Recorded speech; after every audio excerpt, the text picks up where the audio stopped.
যুক্তরাষ্ট্রের আসন্ন প্রেসিডেন্ট নির্বাচনে ডেমোক্র্যাট দলীয় প্রার্থী ভাইস প্রেসিডেন্ট কমলা হ্যারিস জনসমর্থনে তার রিপাবলিকান প্রতিদ্বন্দ্বী সাবেক প্রেসিডেন্ট ডোনাল্ড ট্রাম্পকে ছাড়িয়ে এগিয়ে যাচ্ছেন।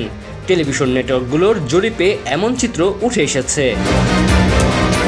রোববার এনবিসি নিউজের জরিপের ফল প্রকাশিত হয়েছে। তাতে দেখা গেছে জনসমর্থনে হ্যারিস ট্রাম্পের চেয়ে 5% পয়েন্টে এগিয়ে আছেন।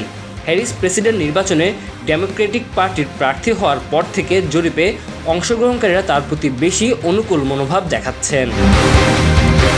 প্রার্থী হওয়ার পর থেকে হ্যারিসের বিষয়ে তাদের মনোভাব কী, এমন প্রশ্নের উত্তরে জরিপে অংশ নেয়া 1000 নিবন্ধিত ভোটারের মধ্যে 48% ইতিবাচক ছিলেন, কিন্তু জুলাই তা ছিল 32%।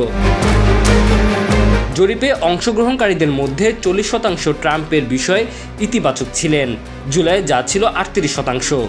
নিউজ নেটওয়ার্কটি জানিয়েছে সেপ্টেম্বরের 13 থেকে 17 তারিখের মধ্যে জরিপটি পরিচালিত হয়েছে, আর এর ভুলের মাত্রা 3%।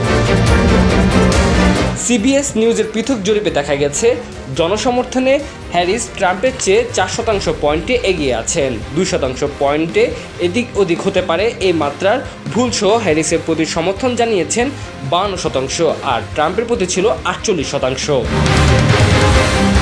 সেপ্টেম্বরের 18 থেকে 20 তারিখের মধ্যে সিবিএসের চালানো জরিপে 3129 জন নিবন্ধিত ভোটার অংশ নেন, আর তাতে হ্যারিস 2% পয়েন্টে এগিয়েছিলেন।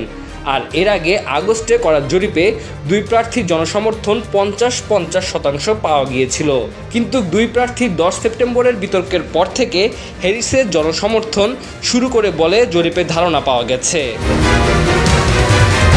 এসব ফলাফল সাম্প্রতিক অন্যান্য জাতীয় জরিপগুলোর সঙ্গেও ব্যাপক সামঞ্জস্যপূর্ণ, যেগুলোর মধ্যে বার্তা সংস্থা রয়টার্স ও জরিপ সংস্থা ইম্পোসের যৌথ জরিপও আছে।